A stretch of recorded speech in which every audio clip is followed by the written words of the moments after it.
Homelessness is exploding in the state of California, particularly in the cities, and if you've been there recently, you know what we're talking about.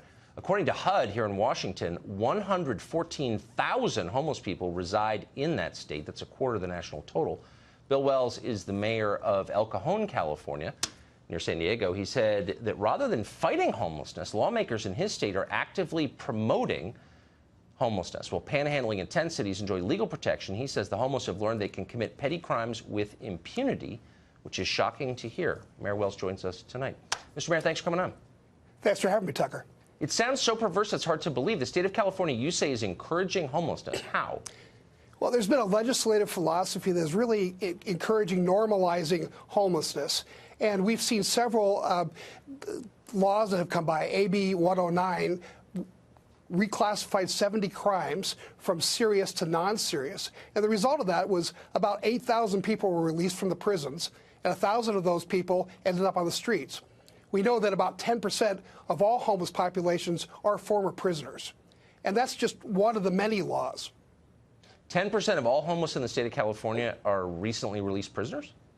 Yeah, it's true. I should point out that besides being the mayor of the city, I'm also a mental health professional. I've done this kind of work for about 30 years. I have a doctorate in psychology, and I work in an inner city ER. And I can tell you that most of the homeless people that I run across are involved in drugs and alcohol, and right. A lot of the new laws have a lot to do with that.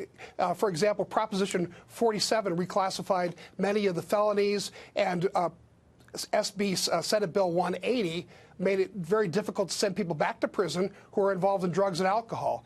And a lot of the homeless advocates very much want to ignore anything that has to do with hinting that some of the homeless people have drug and alcohol problems, when if you ask any police officer or ER doctor, we know it's probably at 90% or above of people in the homeless population are drug or alcohol abusers. But why, and it's obvious when you're there, but why would officials want to lie about something like that?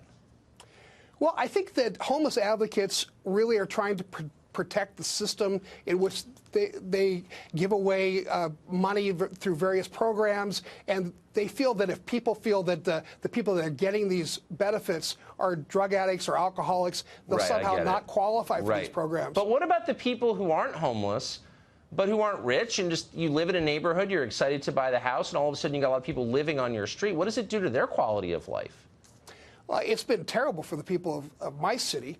We've seen about a 35% increase in homelessness in El Cajon, but in the beach cities, I know you're from the beach area, we've seen over 100% increase in homelessness in many of the beach cities. And this has a lot to do with methamphetamines and the increase in drug production that comes from Mexico. And so it's terrible for the quality of life. Meanwhile, cities in California are cutting down racist trees because that's the real problem. Mayor Wells, I'm sorry to hear what's happened to your city, and Godspeed fighting back against it. Thank you for joining us tonight. Thank you very much.